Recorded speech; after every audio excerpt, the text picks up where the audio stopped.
Joan Procter, Dragon Doctor, the woman who loved reptiles. Back in the days of long skirts and afternoon teas, a little girl named Joan Procter entertained the most unusual party guests. Slithery and scaly, they turned over teacups. They crawled past the crumpets. While other girls read stories about dragons and princesses, Joan read books about lizards and crocodiles. Instead of a favourite doll, a favourite lizard accompanied her wherever she went. Each day after school, Joan retreated to her bedroom, where she studied lizards, snakes and turtles. She took careful notes, just like a scientist.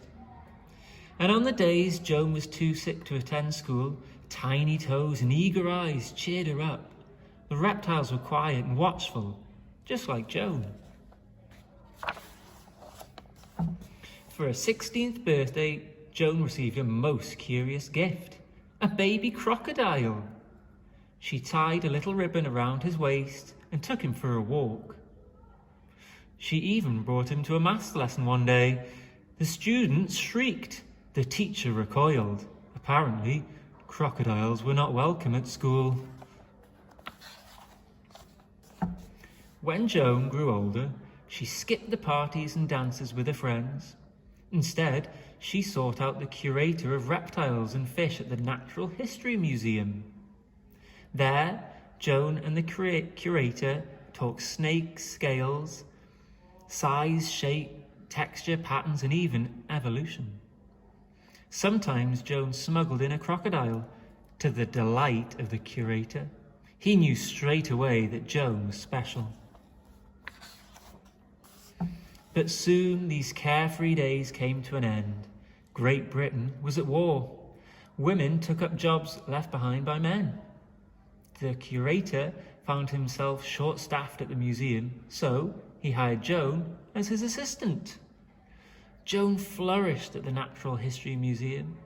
As a scientist, she surveyed the museum's vast collections and published research papers on pit vipers and pancake tortoises.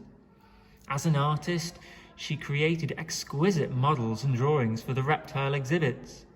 When the curator retired, Joan took over. Men returning from war were surprised to find a woman in charge, but times were changing and Joan was leading the way. A few years later, London Zoo decided to replace its old, outdated reptile house. The zoo director asked Joan to design a new home for the animals. Joan knew exactly how to keep reptiles happy. She added elaborate lighting and state-of-the-art heaters that provided hot spots to keep the cold-blooded animals warm. She brought in plants and created artwork that mimicked each animal's natural environment. Joan took extra care designing one enclosure in particular. By this time, stories had emerged of a fierce, man-eating lizard with a long forked tongue living on the faraway Indonesian island of Komodo. It was rumoured to be 30 feet long, faster than a motor car, stronger than an ox. They called it the Komodo dragon. The stories didn't frighten Joan. She dreamed of studying the dragons up close. On the opening day of the new reptile house, visitors packed the zoo. They gawked at the geckos. They peered at the pythons, and they marvelled at the monitors. But when they reached Joan's special enclosure, they gasped. 2 7-foot-long lizards stared back at them. Real-life dragons. Although the visitors were thrilled, Joan was concerned. One of the Komodo dragons, Sumbawa, did not look well.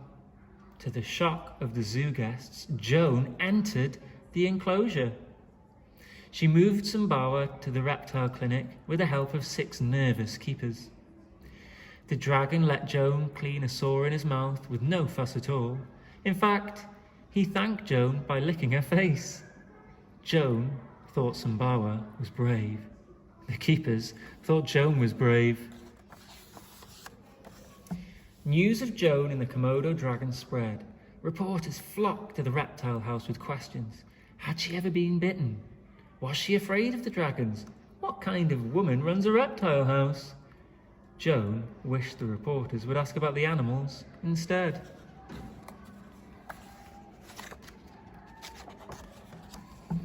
Joan cared for each and every creature in the reptile house. From daily health checks to delicate surgeries, her dedication and talent could not be matched. Scientists all over the world read about Joan's research, her clinical skills, and the success of the new reptile house. She became an international sensation. The Zoological Society of London invited Joan to present her Komodo dragon research at a scientific meeting. As Joan took the stage, she wheeled out Sumbawa, sitting freely atop a large table. The audience squirmed in their seats. Joan stroked Sumbawa's head and fed him a pigeon. He ate it in one gulp. Sumbawa wandered through the audience as Joan explained that the reports of Komodo dragons were greatly exaggerated. They could grow up to 10 feet, not 30. They ran fast, but not as fast as a motor car. They could be fierce, but they were mostly gentle. When Joan finished her presentation, Sumbawa returned to her side. The audience erupted in applause. Joan's passion for reptiles never waned. For the rest of her life, she could be found walking or riding through the zoo with Sumbawa by her side. And just like when she was a little girl, Joan often hosted children's tea parties at the reptile house with her scaly friends. Sumbawa was the guest of honour. Joan Procter, Dragon Doctor, the woman who loved reptiles.